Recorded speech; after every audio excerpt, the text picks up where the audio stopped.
Hello friends, welcome back to the new video. In this video guys, we are going to talk about how can we solve our phone internet problem in our Samsung phone device. Guys, you want to solve your internet problem in your Samsung phone device, so as you can solve. And guys, now let's see how to solve internet problem in our Samsung phone. In this video guys, I am going to show you.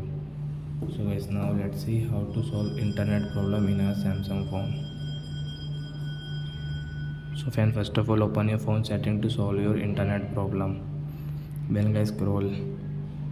Then guys, you can see your channel management setting. So guys, tap here and guys, scroll. Reset option, tap here. Reset network setting, guys. Guys, click on setting, reset and reset. So in network setting, reset it. Then guys, you can use your internet without any problem guys. After that guys, you have any problem in your phone internet settings, so don't worry guys, take a screenshot of your phone model number guys, send me on comment section.